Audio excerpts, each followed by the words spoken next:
Peço a você que, por gentileza, abra comigo a sua Bíblia no Evangelho de João, capítulo 19. Nós vamos do versículo 25 ao 30. Ao olhar para esse texto, vamos extrair daqui 7 declarações de Jesus na cruz. Hoje eu vou tratar apenas de 3 declarações. Se for a vontade de Deus, na semana que vem terminarei as demais. João, capítulo 19, do 25 ao 30.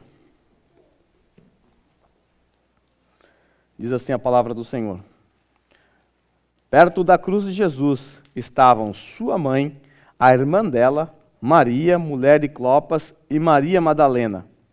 Quando Jesus viu sua mãe ali, e perto dela o discípulo a quem ele amava, disse à sua mãe: aí está o seu filho. E ao discípulo: aí está a sua mãe. Daquela hora em diante, o discípulo a recebeu em sua família. Mais tarde, sabendo então que tudo estava concluído, para que se cumprissem as Escrituras, Jesus disse: tenho sede. Estava ali uma vasilha cheia de vinagre, então embeberam em uma esponja, e nela colocaram a esponja na ponta de um caniço de ísopo, e a ergueram até os lábios de Jesus. Tendo provado, Jesus disse: está consumado. Com isso curvou a cabeça e entregou o Espírito. Pode tomar o seu assento. Meus irmãos, como já vimos há 2 sermões atrás, o nosso Senhor Jesus foi terrivelmente martirizado, humilhado através daquela terrível cruz. Nós vimos que o processo de crucificação é um processo terrível e por si só humilhante. Nós já estudamos sobre isso. No sermão passado, nós olhamos para os cumprimentos proféticos de Jesus naquela cruz. Nós vimos que inúmeras profecias foram cumpridas e você saiu daqui com a certeza de que você crê num Deus de verdade, um Deus que anteveu todo o sofrimento de Jesus. E hoje nós vamos olhar para as declarações de Jesus Cristo naquela cruz. Então eu quero com vocês, como eu disse, apresentar hoje 3 declarações. Na semana que vem, se Deus assim quiser, eu concluirei apresentando as 4 demais. É importante destacar que são 7 declarações pronunciadas por Jesus na cruz. Para nós pode parecer uma simples declarações, mas para Jesus pronunciá-las era de certa forma um sofrimento. Você deve se lembrar que antes da crucificação, o Senhor Jesus foi terrivelmente açoitado e as suas costas estavam praticamente abertas, sangrando na carne viva. O Senhor Jesus foi pendurado naquela cruz não lixadinha, bonitinha, com verniz, mas uma rude cruz, cheia de ferpas, do jeito que era madeira. E o Senhor Jesus está ali pendurado naquela cruz. Você viu também que todas as vezes que o Senhor Jesus precisou falar, ele teve que aliviar a sua caixa torácica, porque aqueles que estavam na cruz geralmente morriam por asfixia, porque o ar entrava, mas não saía, por conta da posição. Então o Senhor Jesus, todas as vezes que ele teve que falar, o que ele precisou fazer? Aliviar a caixa torácica, liberando o oxigênio que está preso no seu pulmão. Então o Senhor tem que puxar com a sua mão para baixo os pregos e empurrar os seus pés de forma que ele consiga aliviar a caixa torácica para que ele possa falar. E aí você tem que somar a isso o movimento que ele tem que fazer para isso. Ele está esfregando as suas costas naquela cruz. Suas costas já estão abertas, sangrando, e agora com esse movimento as suas costas esfregam naquela cruz. E isso evidentemente causava-lhe dor. Agora, note que o Senhor Jesus, mesmo debaixo dessa severa dor, desse severo sofrimento, ainda assim o Senhor não perdeu a oportunidade de se comunicar naquela cruz. E Ele comunicou a nós a sua misericórdia, o seu amor ao próximo e o perdão aos pecadores. As palavras de Jesus na cruz, elas são importantes. E elas não podem passar despercebidas diante dos nossos olhos. Se elas são importantes, e se são as últimas palavras de Jesus no final do seu ministério, então vamos olhar para elas e extrair delas verdades profundas. nós vamos perceber, acima de tudo, o espírito dócil e amoroso do nosso Senhor, mesmo debaixo dessas condições. A primeira declaração que eu quero apresentar a vocês, eu não estou apresentando as declarações em ordem cronológica dos fatos. Eu vou começar por João, porque nós estamos estudando João. Mas na primeira declaração, nós vamos encontrar o Senhor Jesus fornecendo à sua mãe um cuidado, uma provisão. Veja isso no versículo 26 a 27. Diz assim o texto: quando Jesus viu sua mãe ali, e perto dela o discípulo a quem ele amava, esse é João, o discípulo a quem ele amava, disse à sua mãe: aí está o seu filho. E ao discípulo: aí está a sua mãe. E daquela hora em diante, o discípulo a recebeu em sua família. Quando nós estudamos no sermão passado sobre os aspectos proféticos que se cumpriram naquele dia, você deve se lembrar que houve uma profecia que se cumpriu na vida de Maria. Lembra que Jesus, ao 8º dia após o seu nascimento, de acordo com a lei, foi levado no templo para ser circuncidado? Naquela ocasião, enquanto Jesus estava sendo circuncidado, ou após a circuncisão, Simeão diz assim a Maria, que daquele menino, aquele pequeno bebê, por causa dele, ela um dia experimentaria um terrível sofrimento, como que se uma espada traspassasse a sua alma. E agora nós estamos nesse exato momento da história em que essa profecia se cumpre, porque Maria está diante do seu filho, e ele está pendurado numa cruz, como se fosse um criminoso. Jesus sabe quem é Jesus. Maria sabe quem é Jesus. E agora ele está pendurado numa cruz. E ela, como mãe, certamente está sofrendo. E você que é mãe pode imaginar o tamanho do sofrimento de Maria. Um sofrimento terrível. Uma espada traspassou a sua alma, de acordo com Simeão. Mas nós não podemos nos esquecer que o sofrimento de Jesus é infinitamente maior do que o sofrimento de Maria. Maria não está pendurada numa cruz. Maria não está com suas costas rasgadas. Maria está sofrendo sim, mas a dor de uma mãe ao ver um filho nessa condição. O sofrimento de Jesus é muito maior, porque além do sofrimento físico, ele estava sendo esmagado pela ira de Deus Pai. Ele estava bebendo aquele cálice da ira que estava sendo derramado sobre ele. Mas mesmo diante de tudo isso, mesmo diante de tanto sofrimento, apesar de ter sido ali esmagado pelo peso da ira de Deus, ainda assim o Senhor Jesus está preocupado com o cuidado com a sua mãe. A versão que eu estou usando aqui, infelizmente, ela omitiu a palavra mulher. Não sei porquê, mas está lá. Jesus, quando ele se refere à sua mãe, ele disse assim: mulher, eis aí teu filho. Essa palavra não deveria ser tirada daqui, essa palavra é importante. De acordo com o comentarista, William Hendricks, ele acredita que essa palavra, ela alivia um pouco o sofrimento de Maria. Eu acho que não alivia coisa nenhuma, porque ela vai sofrer se chamar de mãe ou de mulher, de qualquer jeito. Mas por que essa palavra não pode ser tirada daqui? Porque essa não é a primeira vez que Jesus chama sua mãe de mulher. Lá em Caná da Galileia, no capítulo 2 de João, nós estudamos há muito tempo atrás. Ali quando o Senhor Jesus dá início ao seu ministério terreno, nessa terra, evidentemente, o Senhor Jesus inicia o seu ministério realizando um milagre. E Maria participou desse milagre. Você deve se lembrar que o Senhor Jesus tinha acabado de chamar alguns de seus discípulos, poucos deles, e eles estavam ali nos últimos dias da festa, que durava uma semana. E aí, no dia que Jesus está ali, o vinho simplesmente acaba. Até aqui, Jesus não havia se apresentado publicamente, não havia realizado um milagre público. E aí, Maria chega para Jesus e pede socorro. Acabou o vinho. E a resposta de Jesus foi a seguinte: mulher, o que tenho eu contigo? A minha hora ainda não chegou. Ainda não é chegado a minha hora. Agora, eu preciso te levar para esse episódio. Por quê? Porque o que nós estamos vendo aqui é, na verdade, um desdobramento do que começou lá atrás com Maria.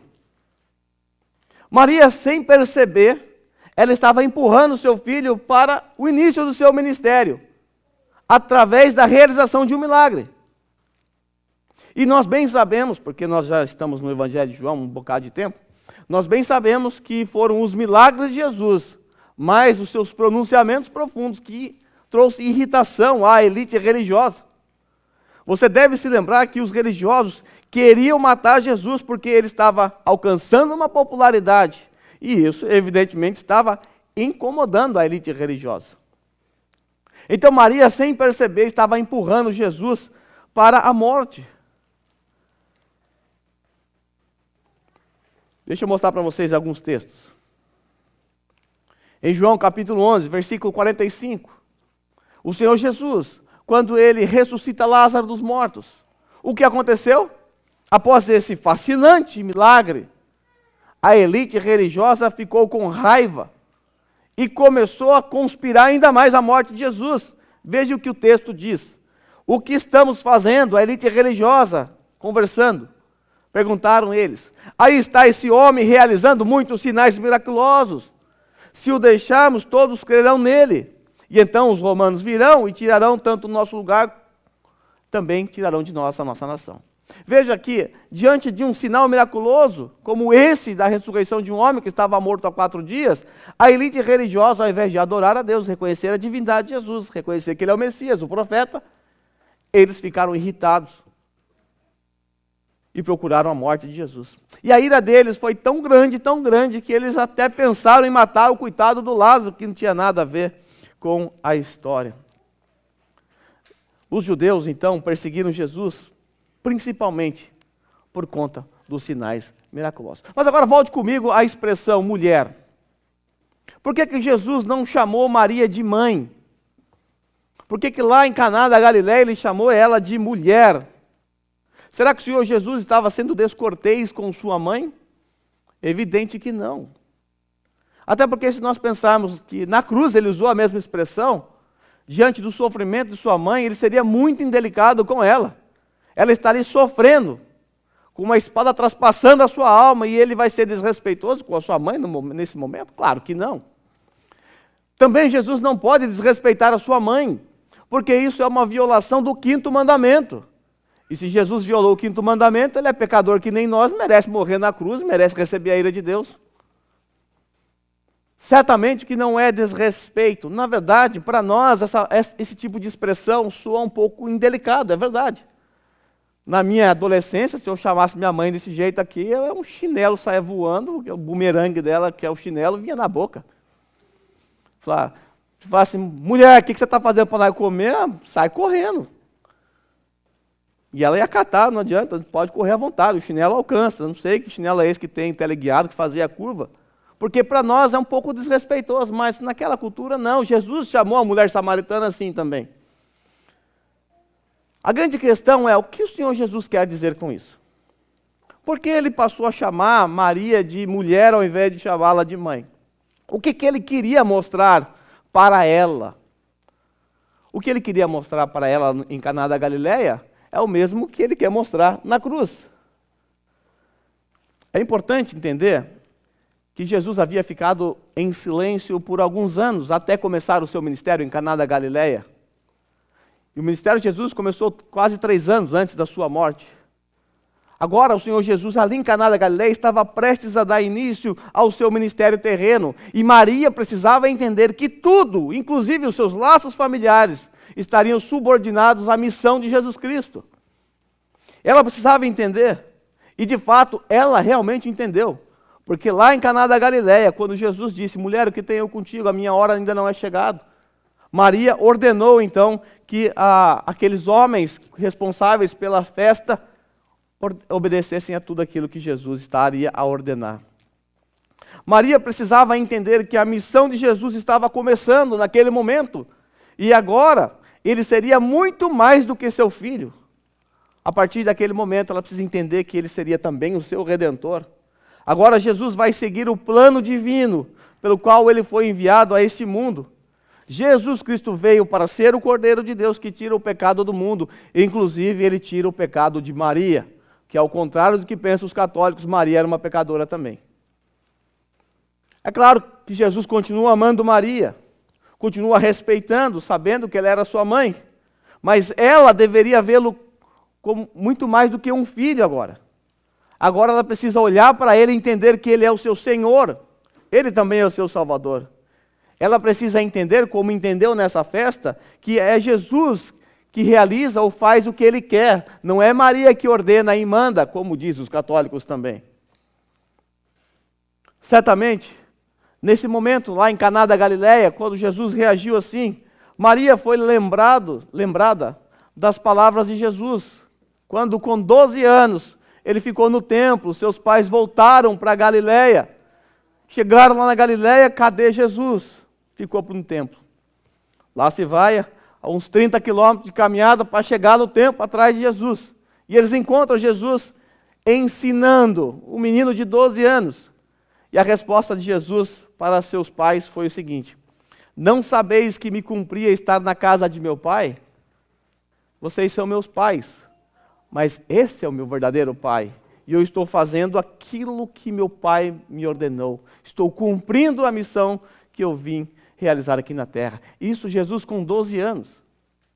Ao chamar gentilmente a sua mãe de mulher, Jesus estava agora transformando o relacionamento íntimo entre mãe e filho no relacionamento de uma pecadora com o seu Salvador.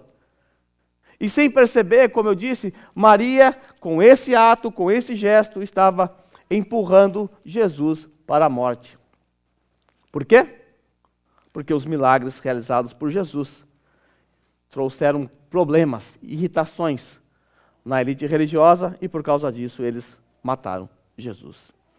Mas as palavras de Jesus lá em Caná da Galileia à sua mãe, a segunda parte das palavras de Jesus à sua mãe, também precisam ser consideradas aqui. O Senhor Jesus disse: mulher, o que tenho eu contigo? A seguir Jesus disse a ela: a minha hora ainda não chegou. O que isso significa? Que hora é essa? A hora do quê? Bem, nós já vimos ao longo do Evangelho de João que essa expressão aponta para a morte de Jesus. É a hora da sua morte. Por exemplo, ele fez isso lá no capítulo 7, quando os seus irmãos, que ainda eram incrédulos, estavam empurrando ele para ir para Jerusalém, apresentar os seus sinais miraculosos, e aí Jesus diz assim aos seus irmãos incrédulos: para mim ainda não chegou o tempo ou a hora. Para vocês qualquer hora é hora, qualquer tempo é tempo. Quando nós olhamos lá para o capítulo 7, versículo 30, o texto diz, João relata que tentaram prender Jesus, mas ninguém lhes pôs as mãos, porque a sua hora ainda não havia chegado. Veja, hora chegando aqui significa morte, não chegou a hora de Jesus morrer. Em João 8, 20, temos a mesma repetição. Ele proferiu essas palavras enquanto ensinava no templo, perto do lugar onde se colocavam as ofertas. No entanto, ninguém o prendeu, porque a sua hora ainda não havia chegado. Então, quando Jesus disse à sua mãe, a minha hora ainda não é chegada, significa, ok, vai começar meu ministério, mas ainda não chegou a hora. Só que agora, Maria, lá naquela cruz, ela está contemplando a hora chegada de Jesus. Naquele momento, lá em Caná da Galileia, de fato a hora de Jesus estava longe de chegar. Ia chegar 3 anos após. Mas agora chegou. E Maria está ali diante de Jesus. Agora note as palavras de Jesus à sua mãe naquela cruz. Veja o significado dessas palavras. Voltando para a cruz agora. Mulher, eis aí teu filho. O que essas palavras significam? Jesus está aqui proporcionando uma provisão para sua mãe que ficará sem o seu primogênito. É muito provável que desde que Jesus começou o seu ministério lá em Caná da Galileia, que José já tinha morrido. Que Maria já era uma viúva. E nós bem sabemos que viuvez naquela época era por demais complicado. Porque surgiram os diáconos para cuidar das viúvas. Quem era o mantenedor da casa? O homem. Se o homem morresse, acabou a provisão, não tinha comida. Por que a igreja no Novo Testamento é instada a ajudar as viúvas? Porque era muito difícil. E via de regras, o mais velho assumia o papel do lar e cuidava da mãe, até a sua morte. Só que Jesus, como um primogênito, agora está na cruz. Ele não tem condições de cuidar da sua mãe. Não tem condições de ajudar a sua mãe. Mas Jesus se preocupa com isso. Ele se preocupa em provisionar à sua mãe um cuidado. Então Jesus diz a Maria, olhando para ela e para João, que estavam de frente para ele: eis o teu filho. Mulher, eis o teu filho. Olhando para João. Em seguida ele olha para João e diz: eis a tua mãe. Uma troca de olhares entre João e Maria. Jesus olha para um, olha para o outro, e o recado é dado. O catolicismo romano, por causa desse texto, defende que Maria passou a ser a mãe da igreja. Olha que absurdo. Maria é a mãe da igreja. Qual que é o raciocínio deles? A ideia é que João, que era uma autoridade apostólica, recebeu Maria como a sua mãe. E nós sabemos que, na visão deles, os apóstolos, depois de Pedro, né, vieram a ser os papas, e dali veio a igreja católica. Esse é o raciocínio. É como se Jesus estava colocando sua mãe para ser a mãe da igreja. Isso é um absurdo. Basta a gente ler o versículo 27. Para a gente entender o que aconteceu, o que eles entenderam naquele momento. O versículo 27 nos diz que daquela hora em diante, o discípulo a recebeu em sua família. Jesus não estava pedindo para Maria ser mãe da igreja. Estava pedindo para que ela aceitasse João como filho, porque ele ia cuidar dela. E segundo a história, ela foi viver com João até a sua morte, em Éfeso. Ele cuidou de Maria até o fim, a tratando como uma mãe. O que Jesus está dizendo é: mãe, trate ele como seu filho, e João, trate ela como fosse sua mãe, cuide dela. E foi isso que João fez. O Senhor Jesus está preocupado com o cuidado com a sua mãe. E isso é fascinante e demonstra o amor de Jesus por sua mãe. Ele mesmo diante de tanto sofrimento, mesmo diante de tantas dores, ele se preocupou com ela. Ele poderia nem pensar nisso, mas ele ainda assim se preocupou naquele momento tão difícil. Talvez vocês perguntem: tá, e os irmãos de Jesus? Porque Jesus tinha outros irmãos. Conforme eu li para vocês agora há pouco, eu mencionei o capítulo 7, os irmãos de Jesus não creram em Jesus até o dia da sua ressurreição. Os irmãos de Jesus eram incrédulos, eles só foram crer em Jesus depois da ressurreição.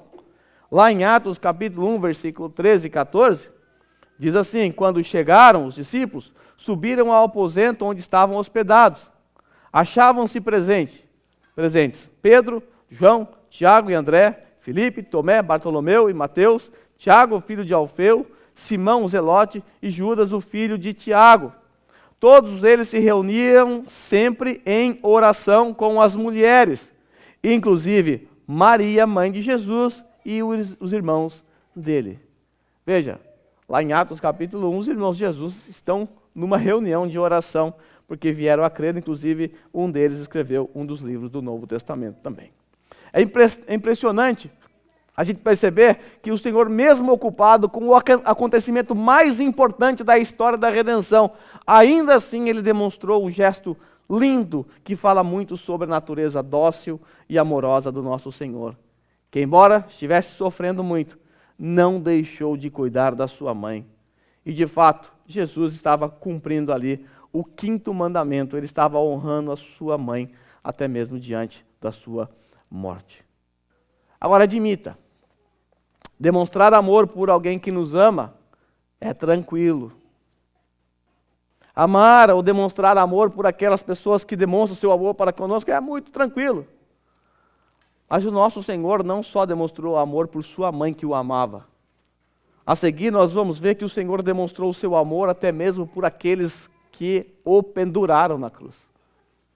Demonstrou o seu amor, a sua graça e misericórdia, até mesmo por seus algozes, por aqueles que o humilharam. Veja em Lucas capítulo 23, 34, aqui nós vamos encontrar, então, o segundo pronunciamento de Jesus, onde ele vai clamar por misericórdia e perdão. Jesus disse assim naquela cruz: Pai, perdoa-lhes, pois não sabem o que estão fazendo. Pai, perdoa-lhes, pois não sabem o que estão fazendo. Nós encontramos então o Senhor Jesus naquela cruz, clamando por misericórdia, por perdão para os seus algozes. Agora, Pensa um pouquinho aí se fosse você no lugar de Jesus. Se você tivesse que falar alguma coisa contra aquelas pessoas que te prenderam ali de forma injusta, que forjaram testemunhas falsas para que você estivesse ali preso, que pressionaram Pilatos, ou até mesmo pense naqueles romanos que desprezaram você, colocaram uma coroa de espinho na sua cabeça, você tem que falar alguma coisa para eles ali na cruz. Provavelmente você ia amaldiçoá-los. Agora, se você tivesse que fazer uma oração, você está lá na cruz, aí o Felipe deu a oportunidade para você fazer a oração, chegou o microfone para você ali. Você tem que fazer uma oração agora. Provavelmente você ia fazer uma oração imprecatória. Você já sabe que é imprecatório, né? Aquela oração de juízo, de justiça. Senhor, acaba com os meus inimigos. Senhor, mata esses miseráveis todos, porque eu não merecia estar aqui. Provavelmente é assim que nós oraríamos, ou reagiríamos. E tudo bem, não é errado você orar por justiça. Inclusive, os salmos imprecatórios são orações pedindo por justiça divina. Mas existe uma justiça que você deve buscar sempre. Você deve clamar por uma justiça contra todos aqueles que se levantam contra você. Vamos supor que você está sendo perseguido por causa da sua fé, não por causa do seu mau testemunho, mas por causa da sua fé.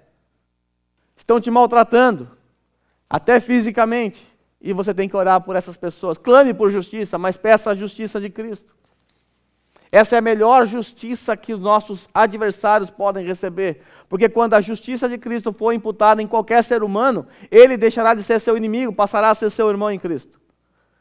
E nessa oração o Senhor Jesus nos dá um grande exemplo disso, porque o que ele está pedindo pelos seus algozes é algo que só pode acontecer àqueles que foram imputados a sua própria justiça neles. Note as palavras de Cristo: Pai, perdoe-lhes. Para nos perdoar, Deus teve que aplicar a justiça de Cristo em cada um de nós. Para nos perdoar, Deus teve que tratar Jesus Cristo no nosso lugar como um criminoso, como um pecador. Para nos perdoar, tivemos que trocar de lugar com Jesus. Então só pode receber perdão aqueles que recebem a justiça de Deus aplicada em Cristo Jesus naquela cruz. Mas é isso que o Senhor Jesus está pedindo. E é interessante lembrar que o Senhor Jesus está cumprindo aqui a profecia de Isaías 53, 12, onde é dito que ele intercedeu até mesmo por seus inimigos. É interessante destacar que Jesus diz que esses homens não têm a menor noção do que estão fazendo. Eles estão matando o Filho Santo de Deus, eles não têm a menor ideia da enormidade do pecado praticado contra o Filho Santo de Deus. Esses homens só fizeram isso porque não conheciam a Jesus Cristo como nós conhecemos hoje. Paulo, em 1 Coríntios 2,8, após tratar sobre a sabedoria humana, ele afirmou o seguinte: nenhum dos poderosos dessa era o entendeu, falando de Jesus. Pois se o tivesse entendido, não teriam crucificado o Senhor da glória. Aqueles homens crucificaram o Senhor da glória, eles sabiam disso? Não sabiam. De fato, esses homens não tinham a menor ideia do que estavam fazendo nesse dia tenebroso. Agora, é importante deixar claro também que a ignorância desses homens a respeito de Jesus não os inocenta. Eles não são inocentes porque eles não sabiam o que estavam fazendo. Na verdade, de uma visão mais humana, de um lado mais humano, eles sabiam sim o que estavam fazendo. Criminalmente, eles estavam condenando um inocente à morte. Um homem inocente à morte. Pilatos não achou nele nenhum crime. Herodes Antipas também. A elite religiosa sabia que ele não tinha feito nada de errado, tanto é que forjaram falsas testemunhas. E ainda assim esses homens forjaram a morte, empurraram Jesus para a morte. Esses homens agiram assim por causa da condição espiritual deles. Eles eram insensíveis, eles amavam a escuridão, odiavam a luz, por isso mataram a luz do mundo. Eles não são inocentes, são culpados disso. Uma pergunta que a gente precisa responder é: o Senhor Jesus fez essa oração, perdoa-lhes, eles não sabem o que estão fazendo. Será que essa oração foi de fato atendida? Será que Deus Pai respondeu a oração de Jesus Cristo, seu Filho? Quando nós pensamos nas 4 classes de pessoas que estão envolvidas na humilhação de Jesus, na sua morte, nós vamos perceber que as 4 classes de pessoas receberam perdão e foram salvas.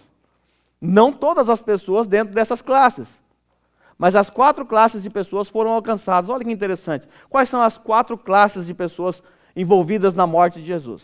Os soldados romanos, os oficiais romanos, ladrões que estavam com Jesus na cruz, o povo que passava ali balançando a cabeça, zombando de Jesus, e, lógico, os religiosos. 4 classes de pessoas. Vamos pensar nos romanos.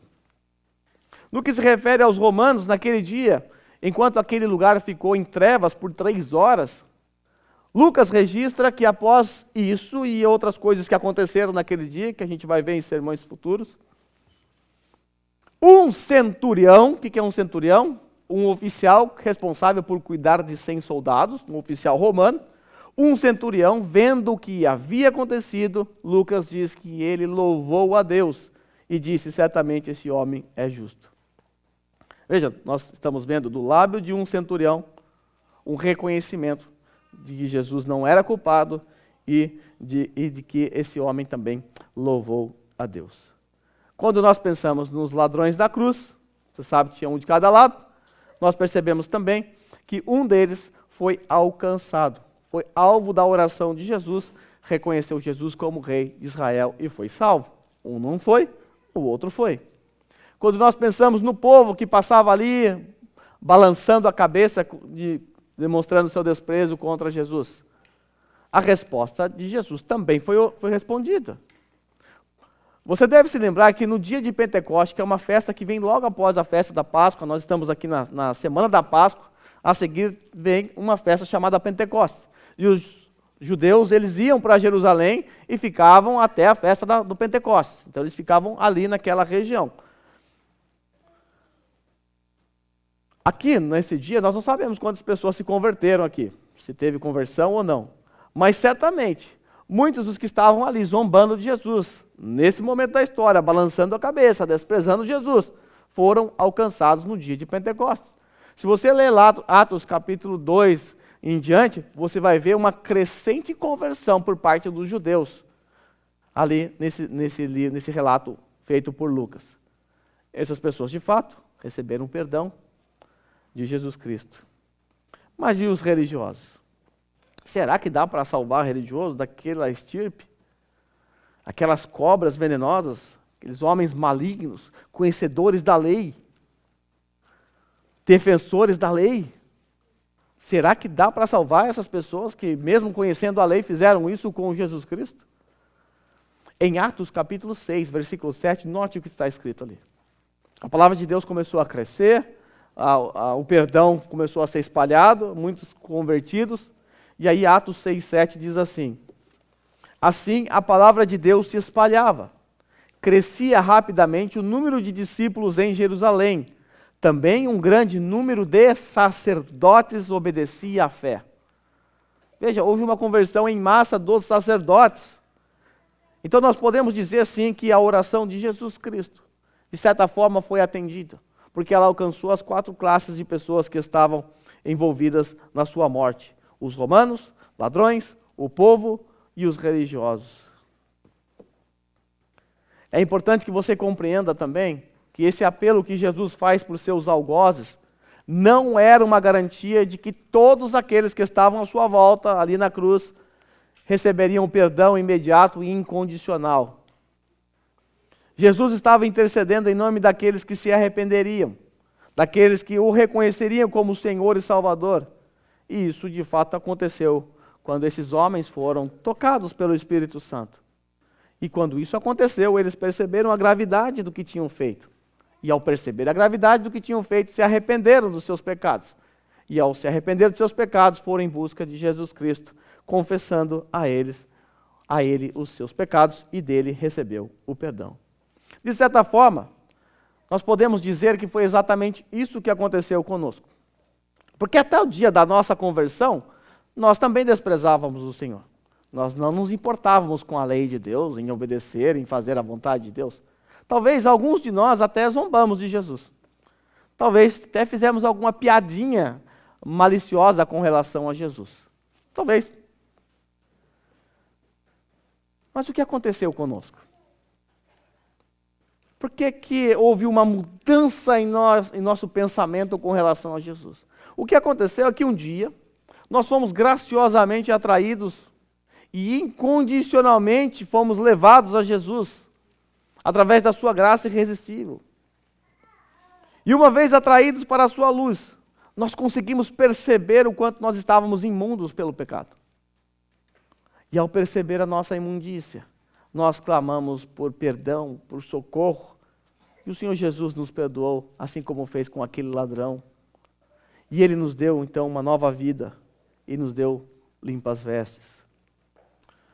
Talvez você que está me ouvindo, ou aqui, ou talvez no YouTube, talvez você se ache indigno de receber o perdão de Deus. Talvez você pense, eu não sou digno de receber o perdão de Deus. E eu tenho que concordar com você, você não é digno mesmo. Ninguém aqui nesse recinto é digno de receber o perdão de Deus. Nós não recebemos o perdão de Deus porque Ele olhou para a nossa dignidade e deu o perdão a nós. Nós recebemos o perdão exatamente porque éramos indignos desse perdão. Talvez você pense que para receber esse perdão você precisa realizar boas obras, Deus tem que ver méritos em você. Talvez você pense que você precisa ser uma boa pessoa, melhorar a sua maneira de viver, de tratar as pessoas. E aí você vai receber o perdão, porque Deus vai olhar para você e falar, não, você agora sim, você está bem na fita aqui, você merece o perdão. Você merece ser salvo. Nós recebemos perdão enquanto éramos inimigos de Deus. Deus prova o seu amor para conosco pelo fato de Cristo Jesus ter morrido por nós enquanto ainda éramos pecadores. Ele não morreu por você depois que você se tornou uma pessoa boa. Você é muito bom, você merece que eu morra por você, então eu vou morrer por você, até você não é muito pecador, não. Talvez você está questionando na sua mente assim, pastor, você não me conheceu. Você não sabe do que eu sou capaz. Você não sabe do que eu fiz na minha vida pregressa. Eu vivi uma vida repugnante. Eu acho que Deus não pode me perdoar. Eu preciso fazer alguma coisa para Deus me perdoar, assim, de graça? Não, eu preciso fazer algo para purgar os meus pecados. Se o que eu estou falando é realidade para você, se você se acha indigno a esse ponto, então preste atenção na próxima declaração de Jesus. Há um criminoso. Jesus não está falando a um religioso, devoto, piedoso. Não está falando a alguém com boas obras. Ele está falando de um bandido, de um criminoso numa cruz. E naquela cruz, para esse bandido, o Senhor Jesus fez uma linda promessa de salvação. Lucas 23, 43. Jesus respondeu ao criminoso, eu lhe garanto, hoje você estará comigo no paraíso. Consegue perceber aqui a grande promessa de salvação a um criminoso? Aquele criminoso não teve tempo de descer daquela cruz para realizar boas obras. Sequer era um religioso. Mas ele, por causa do arrependimento genuíno, recebeu uma linda promessa de salvação. Você precisa se lembrar que dois criminosos estavam ali com Jesus. E os dois estavam insultando Jesus. Lucas diz isso. Os dois estavam insultando Jesus. Mas alguma coisa aconteceu. O coração de um deles foi transformado. Houve uma mudança radical e aquele que estava insultando Jesus começou a defender Jesus agora. Nós temos aqui um milagre na cruz. Uma conversão, o Espírito Santo agiu no coração de um deles. E agora ele que insultava Jesus não podia admitir que o outro o insultasse. Veja como foi o relato da conversão desse criminoso. Lucas 23, 40 a 43. Mas o outro criminoso o repreendeu. Lembre-se, os dois estavam xingando Jesus. Mas passado um tempo, um já não xinga mais. Então o outro criminoso o repreendeu dizendo, você não teme a Deus, nem mesmo estando debaixo de mesma sentença. Nós estamos sendo punidos com justiça porque estamos recebendo o que os nossos atos merecem. mas esse homem não cometeu nenhum mal. Ele disse: Jesus, lembra-te de mim quando entrares no teu reino. Jesus então respondeu: eu lhe garanto, hoje você estará comigo no paraíso. Nós não sabemos exatamente em que momento da história esse homem se converteu, mas claramente nós percebemos uma grande mudança em sua vida. Nós percebemos essa mudança por suas atitudes. Nós percebemos nesse homem atitudes que indicam que ele foi salvo. Em primeiro lugar, reconhecimento de seus pecados. Ele reconheceu os seus pecados e se arrependeu. Mudança de atitude. Estava xingando Jesus. Agora ele fala: não, nós merecemos estar aqui. Ele não. Nós somos criminosos. Nós estamos sendo punidos com justiça, porque nós recebemos o que os nossos atos merecem. Somos criminosos. Reconhecimento de que ele é criminoso, de que ele merece estar ali. A verdadeira conversão não é isso. Ela não é marcada pelo reconhecimento dos nossos pecados, seguido de arrependimento. Em segundo lugar, o criminoso reconheceu a divindade de Jesus e o temeu. Ele disse ao outro criminoso: você não teme a Deus, você não tem temor a Deus, nem estando sobre a mesma sentença de Deus.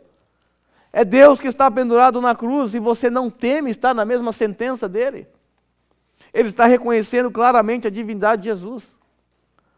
Em terceiro lugar, ele reconheceu que Jesus não merecia aquela morte por ser inocente. Ele disse: nós estamos sendo punidos com justiça porque estamos recebendo o que os nossos atos merecem, mas esse homem não cometeu nenhum mal. Ele reconheceu que Jesus não merecia aquela morte por ser inocente. Em quarto lugar, ele reconheceu que Jesus era o Messias, que ele era o rei. Ele disse assim, então ele disse: Jesus, lembra-te de mim quando entrares no teu reino. Ele está reconhecendo que Jesus é o rei, que ele é o Messias. Veja, ele acabara de reconhecer que Jesus é divino, e agora ele reconhece que Jesus é o rei. Quando João escreveu esse evangelho, não era esse o seu propósito, provar a divindade e a messianidade de Jesus? Não é isso que João diz lá no capítulo 20, versículo 30 a 31? Que Jesus realizou na presença dos seus discípulos muitos outros sinais miraculosos que não estão registrados nesse livro, mas estes foram escritos para que vocês creiam que Jesus é o Cristo, o Filho de Deus, e crendo tenham vida em seu nome. Esse homem creu que Jesus era o Cristo, o Filho de Deus, e recebeu vida em seu nome. Ele reconheceu que Jesus é o Messias. E por fim, após reconhecer isso, reconhecer a sua pecaminosidade, a inocência de Jesus, a divindade, a messianidade de Jesus, só lhe restou dizer algo: Senhor, lembra-te de mim. O Senhor é o Rei. O Senhor é Deus. O Senhor não merece, eu mereço. Eu estou aqui porque eu mereço, então, Senhor, por favor, lembre-te de mim. Então, meus amigos, se você se acha indigno de ser salvo por Jesus, por causa da maneira lastimável que você levou a sua vida até aqui, lembre-se desse criminoso. Esse criminoso foi graciosamente salvo. E se você, assim como aquele criminoso, reconhecer os seus pecados, se arrepender dos seus pecados, se você reconhecer que Jesus é o Filho Santo de Deus, se você temê-lo porque Ele é Deus, se você temê-lo por causa dos seus pecados, se você disser a Ele assim: Senhor, eu não merecia morrer, o Senhor não merecia morrer naquela cruz porque o Senhor é inocente, eu merecia. O Senhor não merecia porque o Senhor é o Filho Santo de Deus, eu merecia porque eu sou um miserável pecador. Se assim você fizer, imitando esse criminoso, reconhecendo Jesus como Messias ou o seu Rei, você poderá clamar a Jesus nesse momento, dizendo: Senhor, lembra-te de mim. Senhor, Rei, salva-me. Perdoe os meus pecados. Eu não quero mais viver assim. Senhor, seja propício a mim. Com certeza, se a sua oração for marcada por genuíno arrependimento e fé, então você pode se ancorar na grande promessa de salvação dado àquele criminoso. E um dia você não estará mais no inferno. Um dia você estará com o Senhor no paraíso. Mas se você insistir em imitar o ato do outro criminoso que zombou de Jesus, que permaneceu cético até a sua morte, você vai receber um castigo muito maior do que o que ele recebeu naquela cruz. Você receberá um castigo eterno. Você será condenado. Não estará com Jesus no paraíso, mas com o diabo e seus anjos ardendo no lago de fogo. Assim sendo, eu rogo para que o Espírito Santo, nesse momento, quebre o seu coração e te faça voltar para Cristo o mais rápido possível, olhando para Ele como seu Salvador e Senhor. Agora, quanto a nós, irmãos, nós temos a garantia de que um dia essa mesma promessa de salvação se cumprirá em nossas vidas. Um dia, assim como aquele ladrão, nós também estaremos ao lado do nosso Senhor. Nós fomos salvos não porque havia algo de bom em nós para Deus desejar. Nós não éramos em nada melhores do que aqueles religiosos, do que aquele ladrão. Não éramos aptos a receber essa graça divina. Não seríamos em nada diferente daquela elite religiosa, aquela maldita elite religiosa. Nós, até Cristo agir em nossas vidas, nós precisamos entender que o poder do pecado reinava e reinou em nossas vidas. É preciso entender que nós nascemos inimigos de Deus e nós amávamos as trevas. Você deve se lembrar que todos os seus passos, os nossos passos, foi total escuridão, trevas. Deus nunca viu nada de bom em nós para que Ele desejasse. Não havia nada de bom em nós para que Deus tivesse prazer. Nada. Éramos inimigos dEle. Agora, diante de tal condição, uma pergunta que brota é: como o Senhor conseguiu nos amar tanto assim? Se nós éramos tudo isso que eu acabei de descrever e algo pior do que isso até, a questão é: como o Senhor nos amou tanto assim? E a resposta é: o Senhor nos amou por pura graça. Sem a graça eterna de Cristo, nós continuaríamos miseráveis, condenados ao inferno. Sim, foi a graça eterna e soberana que nos alcançou. Porque foi pela graça que o Senhor nos chamou, foi pela graça que Ele nos buscou. A graça de Jesus superabundou. Devido à graça de Jesus, assim como aquele ladrão, nós recebemos a salvação que nós não merecíamos. Devido à misericórdia de Jesus, nós não recebemos a condenação que merecíamos. Assim sendo, nós só não recebemos porque Jesus a recebeu em nosso lugar. Nós não recebemos a condenação, o juízo, a ira, porque Jesus estava naquela cruz recebendo no Calvário. Porque lá no Calvário, Cristo o pecado fez. Naquela cruz, Deus Pai nos fez justiça em seu Filho Jesus Cristo. Naquela cruz, Deus Pai castigou Jesus em nosso lugar. Eu quero cantar com vocês, junto com vocês, essa canção, que fala exatamente o que eu acabei de descrever na parte final. Vai tratar da nossa condição e vai exaltar a graça soberana de Deus que nos alcançou. Então eu peço a você que se coloque em pé nesse momento. Essa música, ela com certeza reflete a sua conversão. Você era um miserável pecador, um desgraçado que merecia o inferno. Mas a graça de Cristo te alcançou. Pura graça. Então se você é salvo, você tem todo o motivo para cantar com a força da sua voz nesse momento, em gratidão ao Senhor, em resposta ao que Ele fez por você. Vamos cantar?